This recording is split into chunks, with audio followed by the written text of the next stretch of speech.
The novel of the white powder, Arthur Machen. My name is Lester. My father, Major General Win Lester, a distinguished officer of artillery, succumbed 5 years ago to a complicated liver complaint acquired in the deadly climate of India. A year later my only brother, Francis, came home after an exceptionally brilliant career at the university, and settled down with the resolution of a hermit to master what has been well called the great legend of the law. He was a man who seemed to live in utter indifference to everything that is called pleasure, and though he was handsomer than most men, and could talk as merrily and wittily as if he were a mere vagabond, he avoided society, and shut himself up in a large room at the top of the house to make himself a lawyer. 10 hours a day of hard reading was at first his allotted portion. From the first light in the east to the late afternoon he remained shut up with his books, taking a hasty half-hour's lunch with me as if he grudged the wasting of the moments, and going out for a short walk when it began to grow dusk. I thought that such relentless application must be injurious, and tried to cajole him from the crabbed textbooks, but his ardor seemed to grow rather than diminish, and his daily tale of hours increased. I spoke to him seriously, suggesting some occasional relaxation, if it were but an idle afternoon with a harmless novel, but he laughed, and said that he read about feudal tenures when he felt in need of amusement, and scoffed at the notions of theatres, or a month's fresh air. I confessed that he looked well, and seemed not to suffer from his labours, but I knew that such unnatural toil would take revenge at last, and I was not mistaken.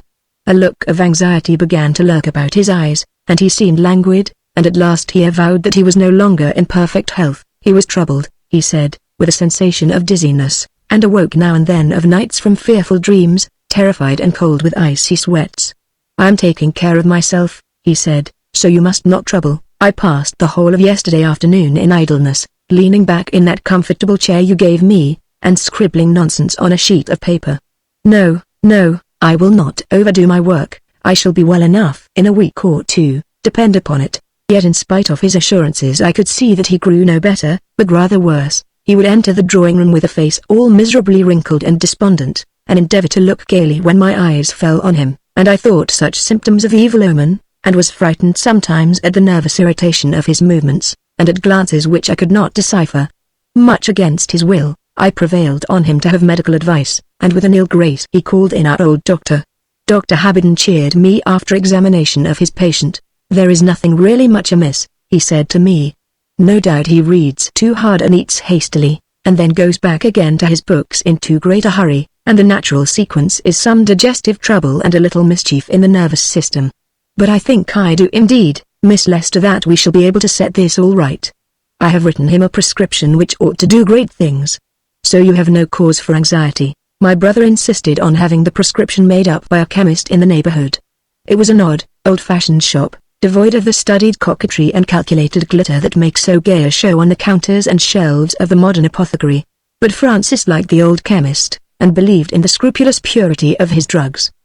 The medicine was sent in due course, and I saw that my brother took it regularly after lunch and dinner. It was an innocent-looking white powder, of which a little was dissolved in a glass of cold water. I stirred it in, and it seemed to disappear, leaving the water clear and colorless. At first Francis seemed to benefit greatly. The weariness vanished from his face, and he became more cheerful than he had ever been since the time when he left school. He talked gaily of reforming himself, and avowed to me that he had wasted his time. "I have given too many hours to law," he said, laughing. "I think you have saved me in the nick of time. Come, I shall be Lord Chancellor yet, but I must not forget life.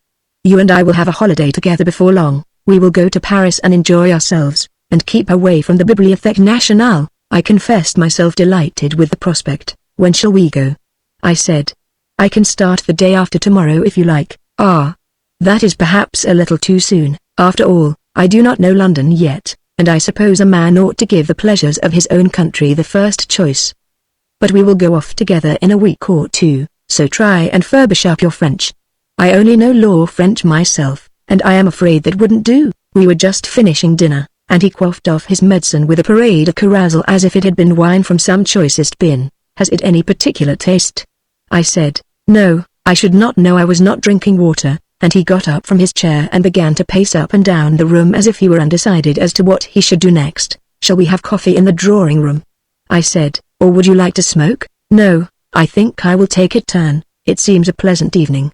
Look at the afterglow. Why, it is as if a great city were burning in flames, and down there between the dark houses it is raining blood fast.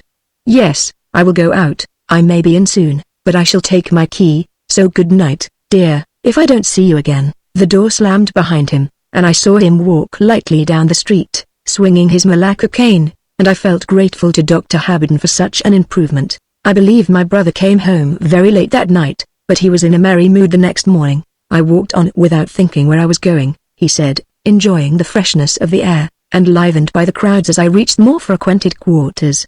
And then I met an old college friend, Orford, in the press of the pavement, and then well, we enjoyed ourselves. I have felt what it is to be young and a man. I find I have blood in my veins, as other men have. I made an appointment with Orford for tonight. There will be a little party of us at the restaurant. Yes, I shall enjoy myself for a week or two, and hear the chimes at midnight, and then we will go for our little trip together. Such was the transmutation of my brother's character that in a few days he became a lover of pleasure, a careless and merry idler of western pavements, a hunter out of snug restaurants, and a fine critic of fantastic dancing. He grew fat before my eyes, and said no more of Paris, for he had clearly found his paradise in London. I rejoiced, and yet wondered a little, for there was, I thought, something in his gaiety that indefinitely displeased me, though I could not have defined my feeling. But by degrees there came a change. He returned still in the cold hours of the morning, but I heard no more about his pleasures, and one morning as we sat at breakfast together I looked suddenly into his eyes and saw a stranger before me. "Oh, Francis!" I cried. "Oh, Francis, Francis, what have you done?" And rending sobs cut the words short. I went weeping out of the room, for though I knew nothing, yet I knew all, and by some odd play of thought I remembered the evening when he first went abroad, and the picture of the sunset sky glowed before me, the clouds like a city in burning flames, and the rain of blood. Yet I did battle with such thoughts, resolving that perhaps, after all, no great harm had been done, and in the evening at dinner I resolved to press him to fix a day for our holiday in Paris. We had talked easily enough, and my brother had just taken his medicine, which he continued all the while. I was about to begin my topic when the words forming in my mind vanished, and I wondered for a second what icy and intolerable weight oppressed my heart and suffocated me as with the unutterable horror of the coffin lid nailed down on the living. We had dined without candles. The room had slowly grown from twilight to gloom, and the walls and corners were indistinct in the shadow. But from where I sat I looked out into the street, and as I thought of what I would say to Francis, the sky began to flush and shine, as it had done on a well-remembered evening, and in the gap between two dark masses that were houses an awful pageantry of flame appeared lurid whirls of writhed cloud, and utter depths burning, grey masses like the fume blown from a smoking city, and an evil glory blazing far above shot with tongues of more ardent fire, and below as if there were a deep pool of blood. I looked down to where my brother sat facing me, and the words were shaped on my lips, when I saw his hand resting on the table. Between the thumb and forefinger of the closed hand there was a mark, a small patch about the size of a sixpence, and somewhat of the color of a bad bruise. Yet, by some sense I cannot define, I knew that what I saw was no bruise at all. Oh! If human flesh could burn with flame, and if flame could be black as pitch, such was that before me. Without thought or fashioning of words grey horror shaped within me at the sight, and in an inner cell it was known to be a brand. For the moment the stained sky became dark as midnight, and when the light returned to me I was alone in the silent room, and soon after I heard my brother go out. Late as it was, I put on my hat and went to Dr. Haberden, and in his great consulting room, ill-lighted by a candle which the doctor brought in with him, with stammering lips, and a voice that would break in spite of my resolve, I told him all, from the day on which my brother began to take the medicine down to the dreadful thing I had seen scarcely half an hour before. When I had done, the doctor looked at me for a minute with an expression of great pity on his face. "My dear Miss Lester," he said, "you have evidently been anxious about your brother. You have been worrying over him, I am sure. Come, now, is it not so?" "I have certainly been anxious," I said. "For the last week or two I have not felt at ease." "Quite so, you know. Of course, what a queer thing the brain is. I understand what you mean, but I was not deceived.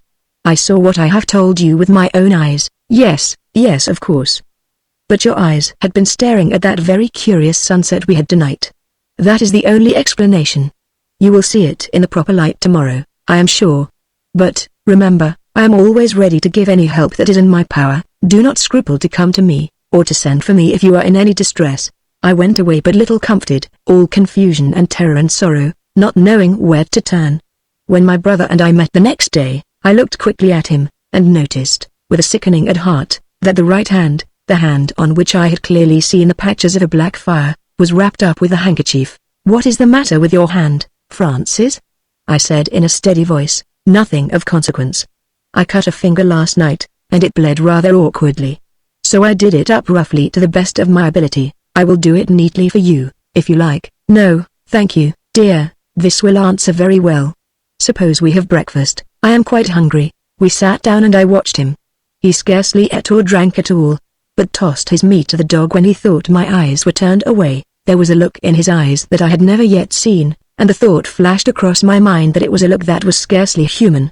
I was firmly convinced that, awful and incredible as was the thing I had seen the night before, yet it was no illusion, no glamour of bewildered sense, and in the course of the evening I went again to the doctor's house. He shook his head with an air puzzled and incredulous, and seemed to reflect for a few minutes. "And you say he still keeps up the medicine? But why? As I understand, all the symptoms he complained of have disappeared long ago. Why should he go on taking the stuff when he is quite well? And by the by, where did he get it made up? At Sace's? I never sent anyone there." "The old man is getting careless.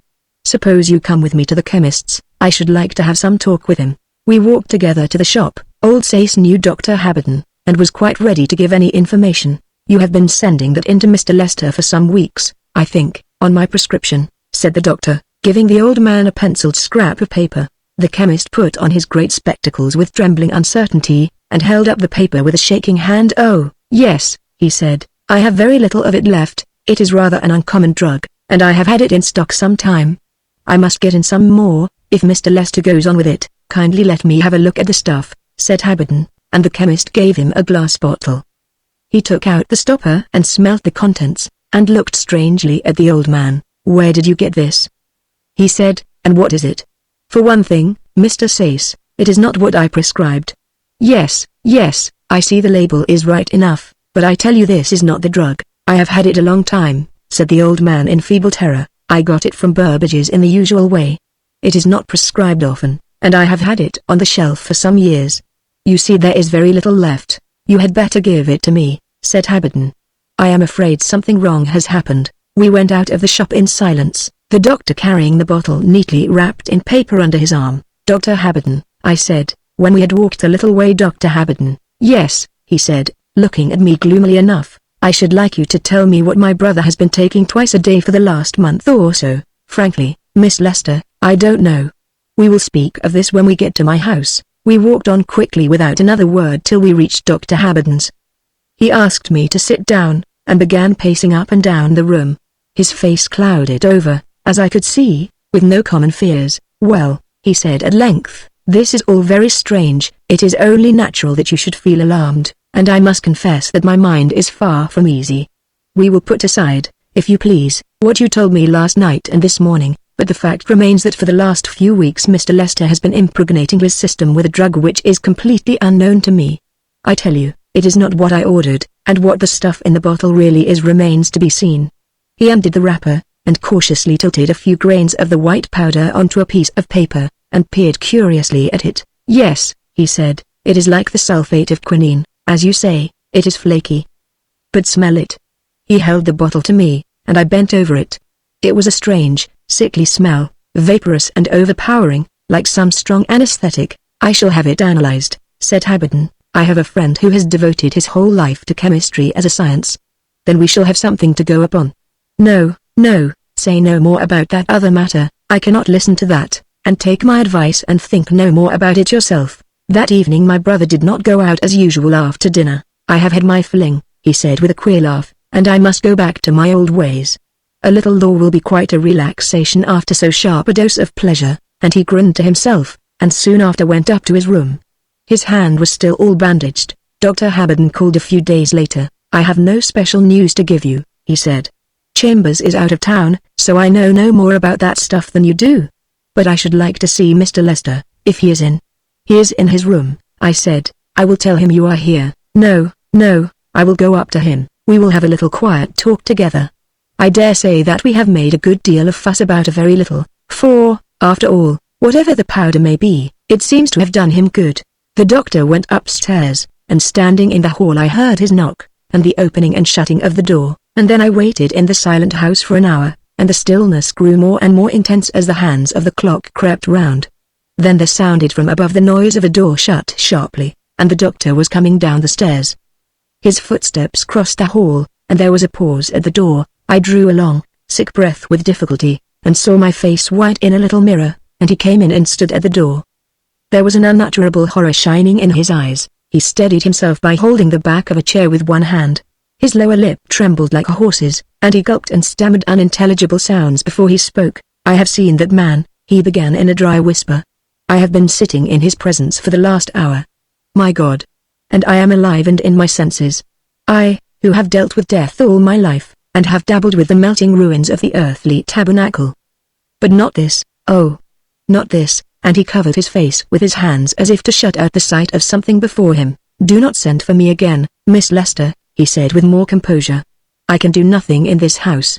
Goodbye." As I watched him totter down the steps, and along the pavement towards his house, it seemed to me that he had aged by 10 years since the morning. My brother remained in his room. He called out to me in a voice I hardly recognized that he was very busy, and would like his meals brought to his door and left there, and I gave the order to the servants. From that day it seemed as if the arbitrary conception we call time had been annihilated for me. I lived in an ever-present sense of horror, going through the routine of the house mechanically, and only speaking a few necessary words to the servants. Now and then I went out and paced the streets for an hour or two and came home again, but whether I were without or within, my spirit delayed before the closed door of the upper room, and, shuddering, waited for it to open. I have said that I scarcely reckon time, but I suppose it must have been a fortnight after Dr. Haberden's visit that I came home from my stroll a little refreshed and lightened. The air was sweet and pleasant, and the hazy form of green leaves, floating cloud-like in the square, and the smell of blossoms, had charmed my senses, and I felt happier and walked more briskly. As I delayed a moment at the verge of the pavement, waiting for a van to pass by before crossing over to the house, I happened to look up at the windows, and instantly there was the rush and swirl of deep cold waters in my ears. My heart leapt up and fell down as into a deep hollow, and I was amazed with a dread and terror without form or shape. I stretched out a hand blindly through the folds of thick darkness, from the black and shadowy valley, and held myself from falling, while the stones beneath my feet rocked and swayed and tilted, and the sense of solid things seemed to sink away from under me. I had glanced up at the window of my brother's study, and at that moment the blind was drawn aside, and something that had life stared out into the world. Nay, I cannot say I saw a face or any human likeness, a living thing. 2 eyes of burning flame glared at me, and they were in the midst of something as formless as my fear, the symbol and presence of all evil and all hideous corruption. I stood shuddering and quaking as with the grip of ague, sick with unspeakable agonies of fear and loathing, and for 5 minutes I could not summon force or motion to my limbs. When I was within the door, I ran up the stairs to my brother's room and knocked. "Francis, Francis," I cried, "for heaven's sake, answer me. What is the horrible thing in your room? Cast it out, Francis, cast it from you." I heard a noise as of feet shuffling slowly and awkwardly, and a choking, gurgling sound, as if someone was struggling to find utterance, and then the noise of a voice, broken and stifled, and words that I could scarcely understand. "There is nothing here," the voice said. "Pray do not disturb me. I am not very well today." I turned away, horrified, and yet helpless. I could do nothing, and I wondered why Francis had lied to me, for I had seen the appearance beyond the glass too plainly to be deceived, though it was but the sight of a moment. And I sat still, conscious that there had been something else, something I had seen in the first flash of terror, before those burning eyes had looked at me. Suddenly I remembered, as I lifted my face, the blind was being drawn back, and I had had an instant's glance of the thing that was moving it, and in my recollection I knew that a hideous image was engraved forever on my brain. It was not a hand, there were no fingers that held the blind, but a black stump pushed it aside. The mouldering outline and the clumsy movement as of a beast's paw had glowed into my senses before the darkling waves of terror had overwhelmed me as I went down quick into the pit. My mind was aghast at the thought of this, and of the awful presence that dwelt with my brother in his room. I went to his door and cried to him again, but no answer came. That night one of the servants came up to me and told me in a whisper that for 3 days food had been regularly placed at the door and left untouched. The maid had knocked but had received no answer. She had heard the noise of shuffling feet that I had noticed. Day after day went by, and still my brother's meals were brought to his door and left untouched, and though I knocked and called again and again, I could get no answer. The servants began to talk to me. It appeared they were as alarmed as I, The cook said that when my brother first shut himself up in his room she used to hear him come out at night and go about the house, and once, she said, the hall door had opened and closed again, but for several nights she had heard no sound. The climax came at last. It was in the dusk of the evening, and I was sitting in the darkening dreary room when a terrible shriek jarred and rang harshly out of the silence, and I heard a frightened scurry of feet dashing down the stairs. I waited, and the servant maid staggered into the room and faced me, white and trembling. "Oh, Miss Helen," she whispered. "Oh, for the Lord's sake, Miss Helen, what has happened? Look at my hand, miss, look at that hand." I drew her to the window, and saw there was a black wet stain upon her hand. "I do not understand you," I said. "Will you explain to me?" "I was doing your room just now," she began. "I was turning down the bedclothes, and all of a sudden there was something fell upon my hand, wet, and I looked up, and the ceiling was black and dripping on me. I looked hard at her and bit my lip. "Come with me," I said. "Bring your candle with you." The room I slept in was beneath my brother's, and as I went in I felt I was trembling. I looked up at the ceiling, and saw a patch, all black and wet, and a dew of black drops upon it, and a pool of horrible liquor soaking into the white bedclothes. I ran upstairs and knocked loudly. "Oh, Francis, Francis, my dear brother," I cried, "what has happened to you?" And I listened.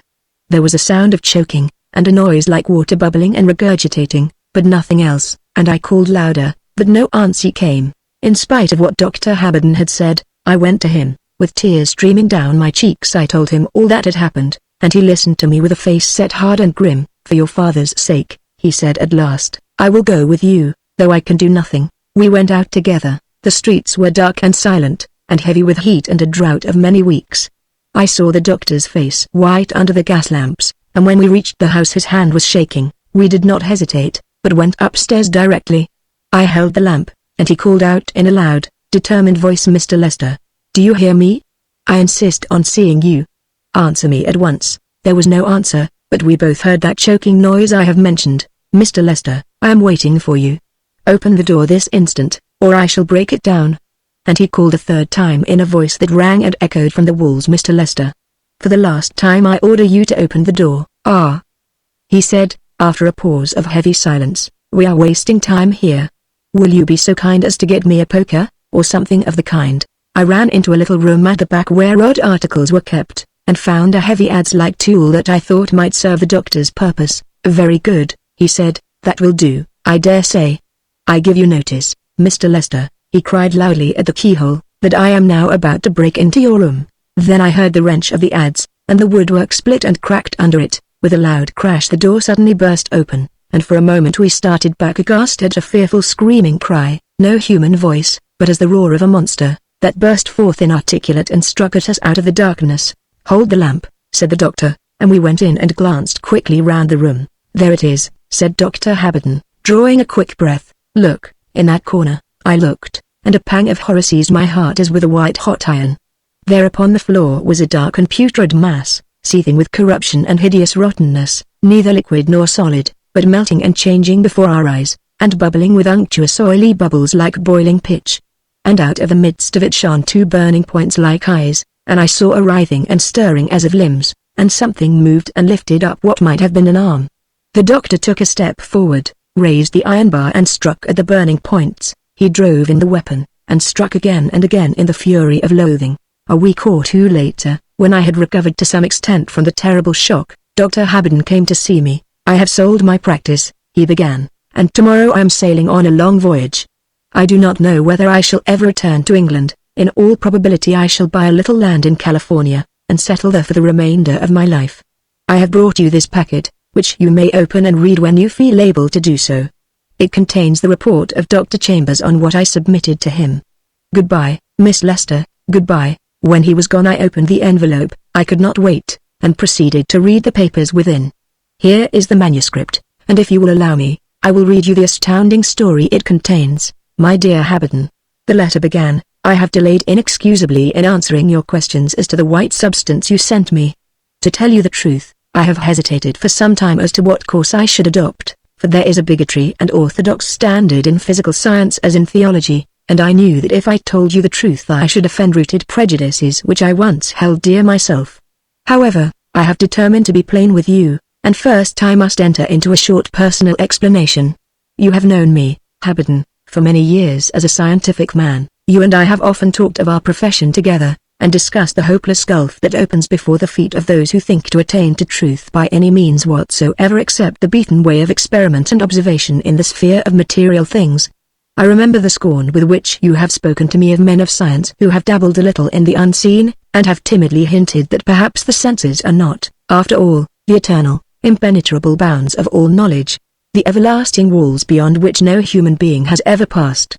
We have laughed together heartily, and I think justly, at the occult follies of the day, disguised under various names, the mesmerisms, spiritualisms, materializations, theosophies, all the rabble-rout of imposture, with their machinery of poor tricks and feeble conjuring, the true back parlour of shabby London streets. Yet, in spite of what I have said, I must confess to you that I am no materialist, taking the word of course in its usual signification. It is now many years since I have convinced myself, a skeptic. Remember that the old iron-bound theory is utterly and entirely false. Perhaps this confession will not wound you so sharply as it would have done 20 years ago, for I think you cannot have failed to notice that for some time hypotheses have been advanced by men of pure science which are nothing less than transcendental, and I suspect that most modern chemists and biologists of repute would not hesitate to subscribe the dictum of the old schoolman, omnia exeunt in mysterium, which means, I take it, that every branch of human knowledge if traced up to its source and final principles vanishes into mystery. I need not trouble you now with a detailed account of the painful steps which led me to my conclusions. A few simple experiments suggested a doubt as to my then standpoint, and a train of thought that rose from circumstances comparatively trifling brought me far. My old conception of the universe has been swept away, and I stand in a world that seems as strange and awful to me as the endless waves of the ocean seen for the first time, shining from a peak in Darien. Now I know that the walls of sense that seemed so impenetrable, that seemed to loom up above the heavens and to be founded below the depths, and to shut us in forevermore, are no such everlasting impassable barriers as we fancied, but thinnest and the most airy veils that melt away before the seeker, and dissolve as the early mist of the morning about the brooks. I know that you never adopted the extreme materialistic position, you did not go about trying to prove a universal negative, for your logical sense withheld you from that crowning absurdity, but I am sure that you will find all that I am saying strange and repellent to your habits of thought. Yet, Haberden, what I tell you is the truth, nay, to adopt our common language, the sole and scientific truth, verified by experience, and the universe is verily more splendid and more awful than we used to dream. The whole universe, my friend, is a tremendous sacrament, a mystic, ineffable force and energy, veiled by an outward form of matter, and man, and the sun and the other stars, and the flower of the grass, and the crystal in the test tube, are each and every one as spiritual, as material, and subject to an inner working. You will perhaps wonder, Haberden, whence all this tends, but I think a little thought will make it clear. You will understand that from such a standpoint the whole view of things is changed, and what we thought incredible and absurd may be possible enough. In short, we must look at legend and belief with other eyes, and be prepared to accept tales that have become mere fables. Indeed, this is no such great demand. After all, modern science will concede as much, in a hypocritical manner. You must not, it is true, believe in witchcraft, but you may credit hypnotism. Ghosts are out of date, but there is a good deal to be said for the theory of telepathy. Give superstition a Greek name, and believe in it, should almost be a proverb. So much for my personal explanation. You sent me, Haberden, a phial, stoppered and sealed, containing a small quantity of flaky white powder, obtained from a chemist who has been dispensing it to one of your patients. I am not surprised to hear that this powder refused to yield any results to your analysis. It is a substance which was known to a few many hundred years ago, but which I never expected to have submitted to me from the shop of a modern apothecary. There seems no reason to doubt the truth of the man's tale. He no doubt got, as he says, the rather uncommon salt you prescribed from the wholesale chemists, and it has probably remained on his shelf for 20 years, or perhaps longer.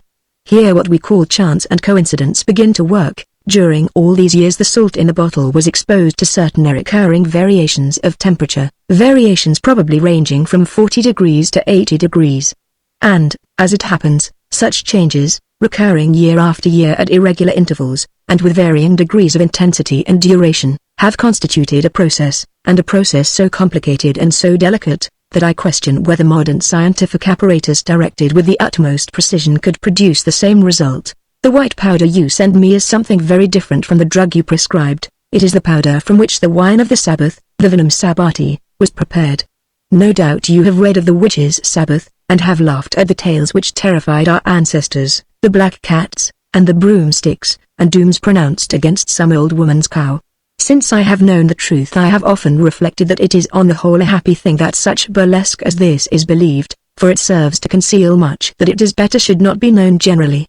However, if you care to read the appendix to Payne Knight's monograph, you will find that the true Sabbath was something very different, though the writer has very nicely refrained from printing all he knew.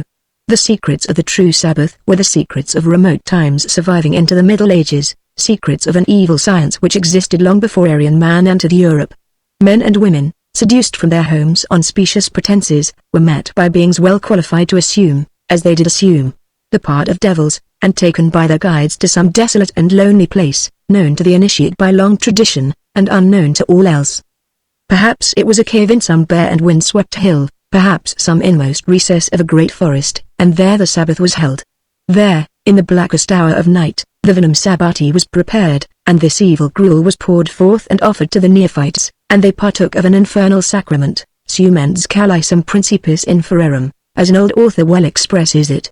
And suddenly, each one that had drunk found himself attended by a companion, a share of glamour and unearthly allurement, beckoning him apart, to share in joys more exquisite, more piercing than the thrill of any dream, to the consummation of the marriage of the Sabbath. It is hard to write of such things as these, and chiefly because that shape that allured with loveliness was no hallucination, but, awful as it is to express, the man himself. By the power of that Sabbath wine, a few grains of white powder thrown into a glass of water, the house of life was riven asunder and the human trinity dissolved, and the worm which never dies, that which lies sleeping within us all, was made tangible and an external thing, and clothed with a garment of flesh. And then, in the hour of midnight, the primal fall was repeated and represented, and the awful thing veiled in the mythos of the tree in the garden was done anew. Such was the nupti Sabati. I prefer to say no more. You, Haberden, know as well as I do that the most trivial laws of life are not to be broken with impunity, and for so terrible an act as this, in which the very inmost place of the temple was broken open and defiled, a terrible vengeance followed. What began with corruption ended also with corruption. Underneath is the following in Dr. Haberden's writing: the whole of the above is unfortunately strictly and entirely true. Your brother confessed all to me on that morning when I saw him in his room. My attention was first attracted to the bandaged hand, and I forced him to show it to me. What I saw made me, a medical man of many years standing, grow sick with loathing, and the story I was forced to listen to was infinitely more frightful than I could have believed possible. It has tempted me to doubt the eternal goodness which can permit nature to offer such hideous possibilities, and if you had not with your own eyes seen the end, I should have said to you disbelieve it all.